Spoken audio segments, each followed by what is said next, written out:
जय श्री कृष्णा, राधे राधे।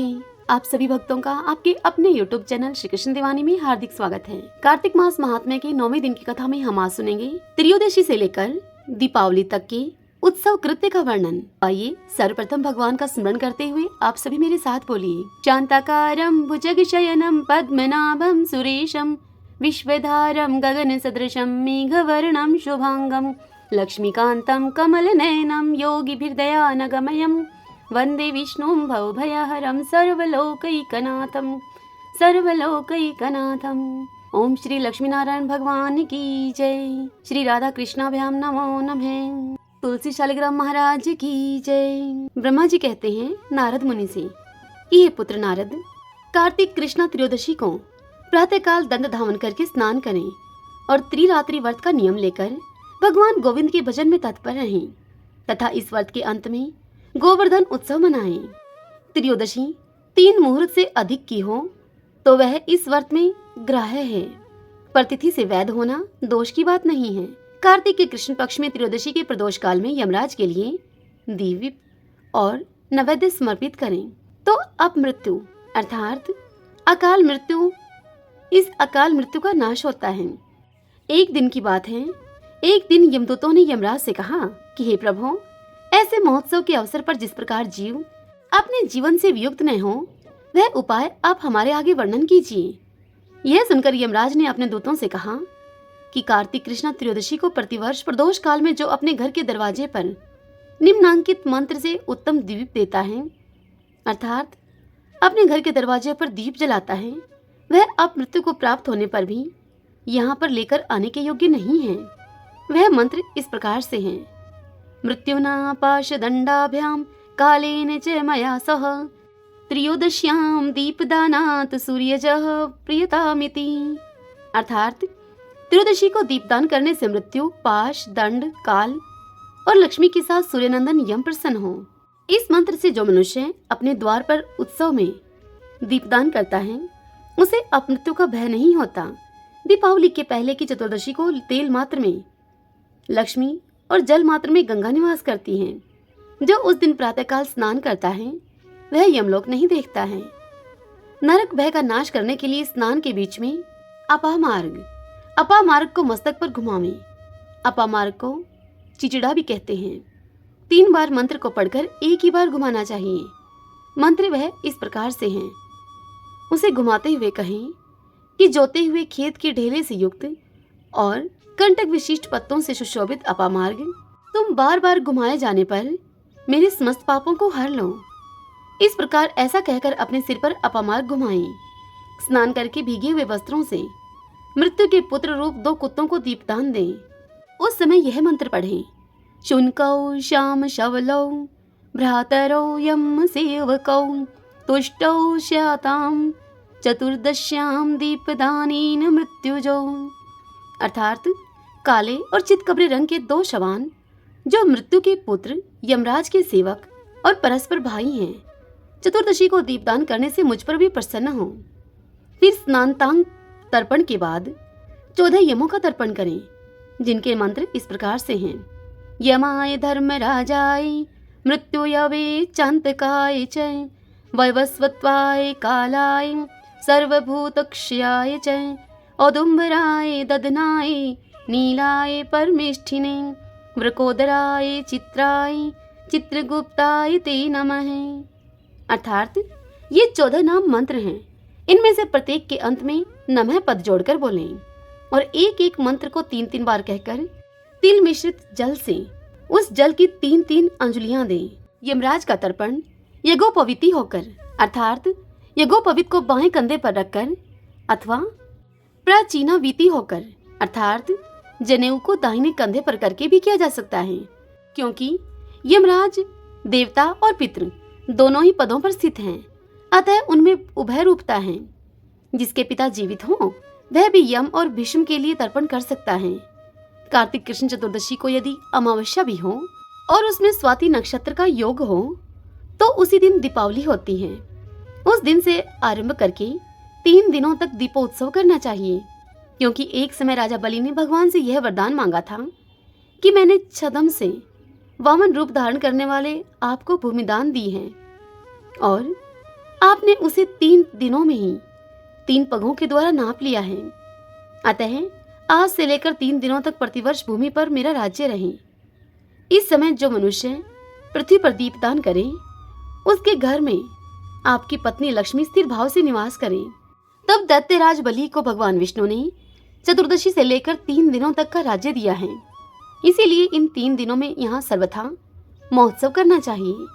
चतुर्दशी की रात्रि में देवी महारात्रि का प्रादुर्भाव हुआ है। अतः शक्ति पूजा प्रायण पुरुषों को चतुर्दशी का उत्सव करना चाहिए। भगवान सूर्य के तुला राशि में स्थित होने पर चतुर्दशी और अमावस्या की संध्या के समय मनुष्य अपने हाथ में उल्का लेकर पितरों का मार्ग प्रदर्शन कराए। कार्तिक मास में चतुर्दशी आदि 3 तिथियां दीपदान आदि के कार्यों में ग्रहण करने के योग्य हैं।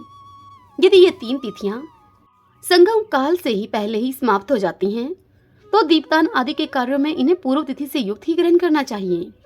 तदंतर अमावस्या को प्रातःकाल स्नान करके भक्ति पूर्वक देवताओं और पितरों की पूजा और उन्हें प्रणाम करें। फिर दूध, दही तथा घी से इन 3 चीजों से पावन श्राद्ध करें। इस दिन बालकों और रोगियों के सिवा घर के अन्य लोगों को भोजन नहीं करना चाहिए। प्रदोष के समय कल्याणमयी लक्ष्मी देवी का पूजन करें। उस दिन लक्ष्मी जी का सुख बढ़ाने के लिए जो उनके लिए कमल के फूलों की शैया बनाता है, उसके घर को छोड़कर भगवती लक्ष्मी कहीं नहीं जाती हैं। जावित्री, लौंग, इलायची और कपूर के साथ गाय के दूध को अच्छी तरह से पकाकर उसमें आवश्यकता के अनुसार शक्कर डालकर लड्डू बनाकर तैयार करें और उन्हें महालक्ष्मी जी को अर्पण करें। पूजा के बाद लक्ष्मी जी की स्तुति कुछ इस प्रकार से करनी चाहिए। स्तुति करते समय कहें कि दीपक की ज्योति में विराजमान ही महालक्ष्मी, तुम ज्योतिर्मयी हो। सूर्य, चंद्रमा, अग्नि, स्वर्ण और तारा आदि की सभी ज्योतियों की ज्योति हो तुम। तुम्हें नमस्कार है। कार्तिक की दीपावली के पवित्र दिन को इस भूतल पर और गौओं के गोष्ठ में जो लक्ष्मी शोभा पाती हैं, वे सदा मेरे लिए वरदायिनी हो। इस प्रकार देवी लक्ष्मी की स्तुति करने के बाद प्रदोष काल में दीपदान करें। अपनी शक्ति के अनुसार देव मंदिर आदि में दीपों का वृक्ष बनाएं। चौराहे पर, शमशान भूमि में, नदी के किनारे, पर्वत पर, घरों में, वृक्षों की जड़ों में, गौशालाओं में, चबूतरों पर तथा प्रत्येक ग्रह में दीपक जलाकर रखना चाहिए। पहले ब्राह्मणों और भूखे मनुष्यों को भोजन कराकर पीछे स्वयं नूतन वस्त्र और आभूषण से विभूषित होकर भोजन करना चाहिए। जीव हिंसा, मदिरापान, आगम्यागमन, चोरी और विश्वासघात, ये 5 नरक के द्वार कहे गए हैं। इनका सदैव ही त्याग करना चाहिए। तदंतर आधी रात के समय नगर की शोभा को देखने के लिए धीरे धीरे पैदल चलें और समय का आनंद उत्सव देखकर अपने घर को वापस लौट आएं। हरि ओम तत्सत। श्रीमन नारायण नारायण हरि हरि, भजमन नारायण नारायण हरि हरि। भगवान शंकर देवी पार्वती से कहते हैं कि हे देवी, अब तुम 8वें अध्याय का महात्मा सुनो। उसके सुनने से तुम्हें बड़ी ही प्रसन्नता होगी। लक्ष्मी जी के पूछने पर भगवान विष्णु ने उन्हें इस प्रकार 8वें अध्याय का महात्मा बतलाया था। दक्षिण में आमर्दकपुर नामक एक प्रसिद्ध नगर है। वहां भाव शर्मा नामक एक ब्राह्मण रहा करता था। उस ब्राह्मण ने वैश्या को अपनी पत्नी बना रखा था। वह मांस खाता, मदिरा पीता, साधुओं का धन चुराता, पराई स्त्री से व्यभिचार करता और शिकार खेलने में दिलचस्पी रखता था। वह बड़े ही भयानक स्वभाव का था और मन में बड़े बड़े हौसले रखता था। एक दिन मदिरा पीने वालों का समाज जुटा हुआ था। उस समाज में भाव शर्मा ने पेट भर के ताड़ी पी और फिर गले तक उस ताड़ी को चढ़ाया। अतः अजीर्ण से अत्यंत पीड़ित होकर वह पापात्मा कालवश अब मर गया और बहुत ही बड़ा ताड़ का वृक्ष बना। तदंतर उसकी घनी और ठंडी छाया का आश्रय लेकर ब्रह्म राक्षस भाव को प्राप्त हुए कोई पति पत्नी वहां पर रहा करते थे। उनके पूर्व जन्म की घटना कुछ इस प्रकार से है। एक कुशिबल नाम का ब्राह्मण था जो कि वेद वेदांगों का पारंगत विद्वान था, संपूर्ण शास्त्रों के अर्थ का विशेषज्ञ था और सदाचारी रहा करता था। उसकी स्त्री का नाम था कोमति। वह कोमति बड़ी ही खोटे विचारों की थी। वह ब्राह्मण विद्वान होने पर भी अत्यंत लोभवश अपनी स्त्री के साथ प्रतिदिन भैंस, कालपुरुष और घोड़े आदि बड़े दानों को ग्रहण किया करता था, किंतु दूसरे ब्राह्मणों को दान में मिली हुई कौड़ी भी वह नहीं दिया करता था। वे ही दोनों पति पत्नी कालवश अब मृत्यु को प्राप्त होकर ब्रह्म राक्षस हुए थे। वे भूख और प्यास से पीड़ित होकर इस पृथ्वी पर घूमते हुए उसी ताड़ वृक्ष के पास आए और उसके मूल भाग में विश्राम करने लगे। इसके बाद पत्नी ने अपने पति से पूछा कि नाथ, हम लोगों का यह मान दुख कैसे दूर होगा तथा इस ब्राह्मण राक्षस योनि में किस प्रकार से इस योनि से हमें मुक्ति मिल सकेगी। तब उस ब्राह्मण ने कहा अपनी पत्नी से कि ब्रह्म विद्या के उपदेश, आध्यात्म तत्व के विचार और कर्म विधि के बिना किसी प्रकार संकट से छुटकारा नहीं मिल सकता है।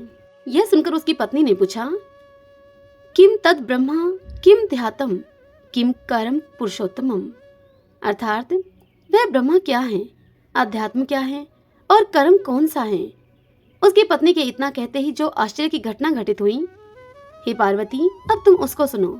उपयुक्त वाक्य गीता के 8वें अध्याय का आधा श्लोक था।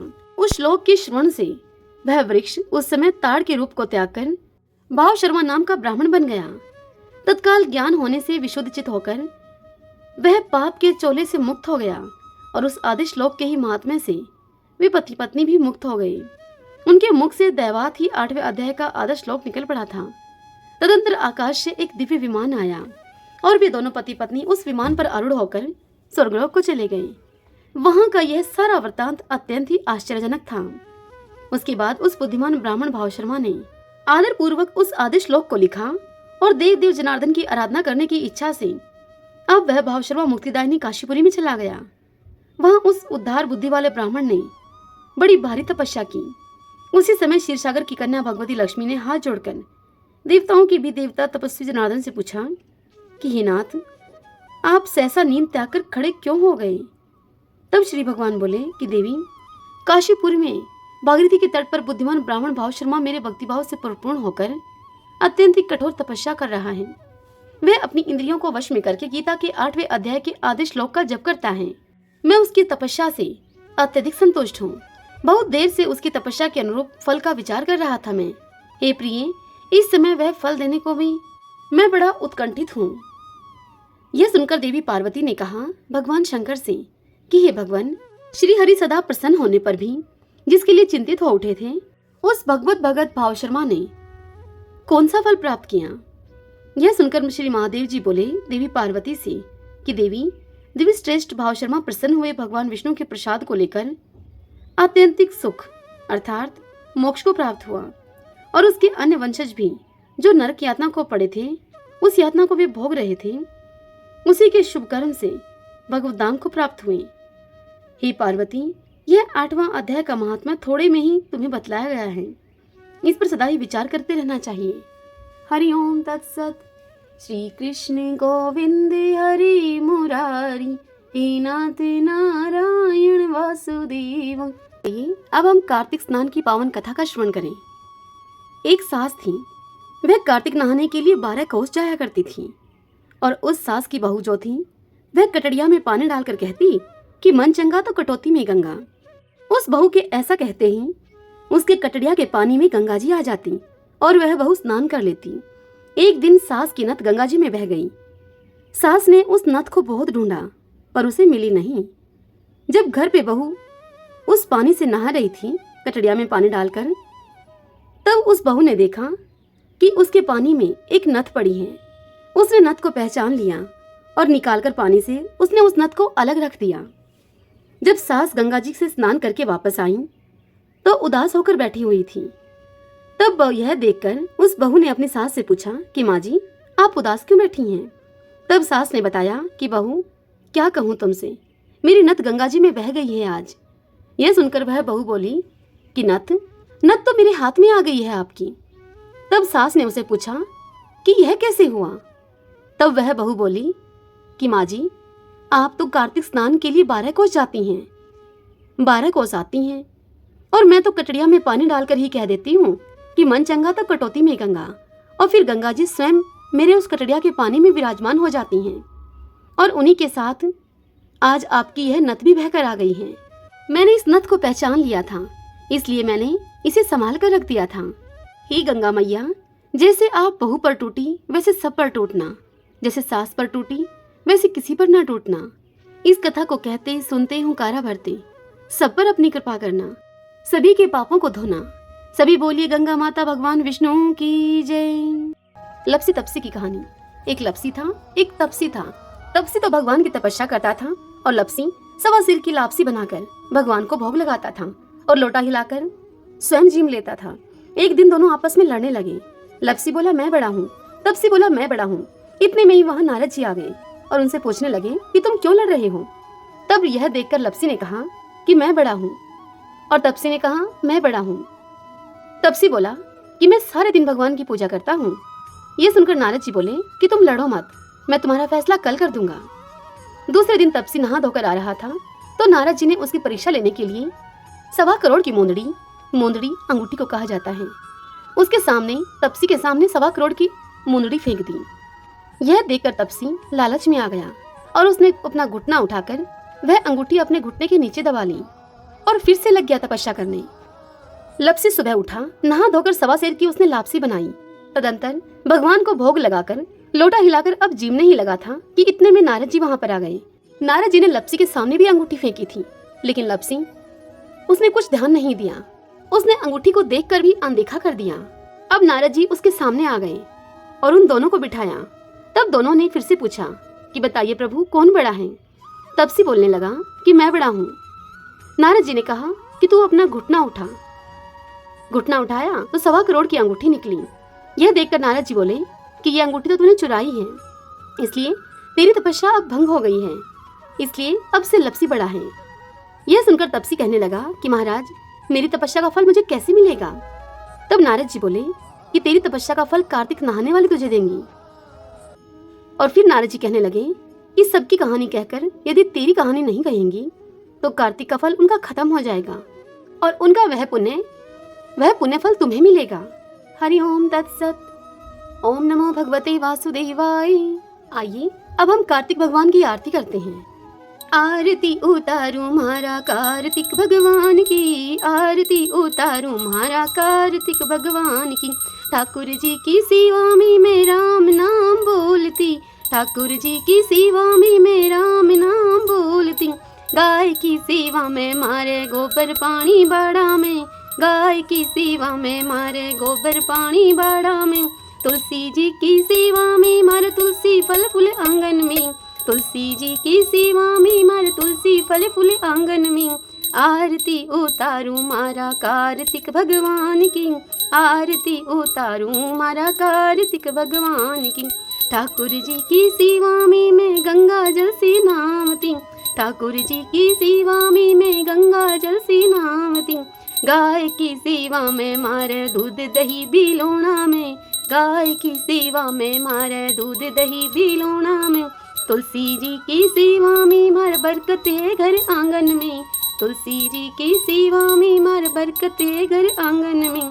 आरती उतारूं मारा कार्तिक भगवान की, आरती उतारूं मारा कार्तिक भगवान की। ठाकुर जी की सेवा में तिलक लगो मर माथा में, ठाकुर जी की सेवा में मार तिलक लगो मर माथा में। गाय की सेवा में मार घी धरो से घिलड़ी में, गाय की सेवा में मार घी धरो से घिलड़ी में। तुलसी जी की सेवा में मार दीवा बाती क्यारा में, तुलसी जी की सेवा में मार दीवा बाती क्यारा में। आरती उतारूं मारा कार्तिक भगवान की, आरती उतारूं मारा कार्तिक भगवान की। ठाकुर जी की सेवा में माखन मिश्री दोना में, ठाकुर जी की सेवा में माखन मिश्री दोना में। गाय की सेवा में मारे छाछरा बड़ी थाली में, गाय की सेवा में मारे छाछरा बड़ी थाली में। तुलसी जी की सेवा में मार अखंड सुहाग साथ में, तुलसी जी की सेवा में मार अखंड सुहाग साथ में। आरती उतारूं मारा कार्तिक भगवान की, आरती उतारूं मारा कार्तिक भगवान की। ठाकुर जी की सेवा में मैं नित उठ मंदिर जावती, ठाकुर जी की सेवा में मैं नित उठ मंदिर जावती।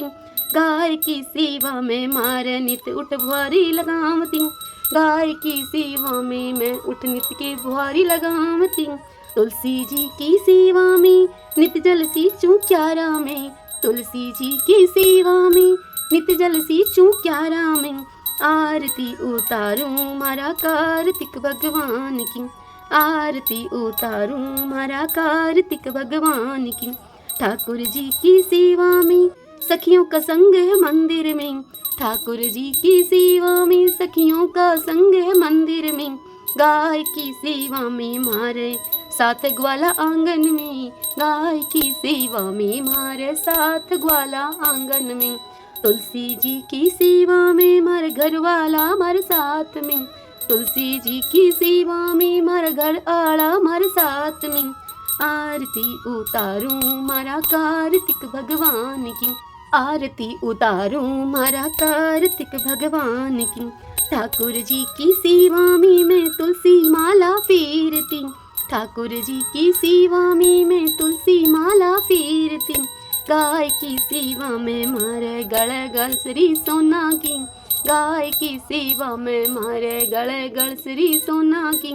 तुलसी जी की सेवा में मारे सिर पर चुंदड़ी लाल है, तुलसी जी की सेवा में मारे सिर पर चुंदड़ी लाल है। आरती उतारूं मारा कार्तिक भगवान की, आरती उतारूं मारा कार्तिक भगवान की। ठाकुर जी की सेवा में मैं बैकुंठा में जावती, ठाकुर जी की सेवा में मैं बैकुंठा में जावती। गाय की सेवा में मैं पापों से मुक्ति पावती, गाय की सेवा में मैं पापों से मुक्ति पावती। तुलसी जी की सेवा से मैं सातों जन्म सुख पावती, तुलसी जी की सेवा से मैं सातों जन्म सुख पावती। आरती उतारूं मारा कार्तिक भगवान की, आरती उतारूं मारा कार्तिक भगवान की। सभी बोलिए कार्तिक भगवान की जय। आइए अब हम भगवान के नामों का कीर्तन करते हुए कथा के समापन की ओर चलें। श्री कृष्ण गोविंद हरे मुरारी, हे नाथ नारायण वासुदेव। श्री कृष्ण गोविंद हरे मुरारी, हे नाथ नारायण वासुदेव। श्री कृष्ण गोविंद हरे मुरारी, हे नाथ नारायण वासुदेव। श्री कृष्ण गोविंद हरे मुरारी, हे नाथ नारायण वासुदेव। श्री कृष्ण गोविंद हरे मुरारी, हे नाथ नारायण वासुदेव। ओम श्री राधा कृष्णाभ्याम नमो नमः। श्री लक्ष्मी नारायण भगवान की जय। आशा करती हूँ भक्तजनों आज की यह कथा आपको पसंद आई होगी। यदि ऐसा हो तो इस वीडियो को लाइक करें, अपने अपनों के साथ शेयर करें और कमेंट बॉक्स में ओम नमो भगवते वासुदेवाय लिखें। और यदि आपने अभी तक हमारे चैनल श्री कृष्ण दीवानी को सब्सक्राइब नहीं किया है तो आप जरूर करें। बेल आइकन के बटन को भी प्रेस कर लीजिएगा ताकि आपको आने वाले नए वीडियोस की सभी नोटिफिकेशन टाइम से मिल सके। हरे कृष्णा।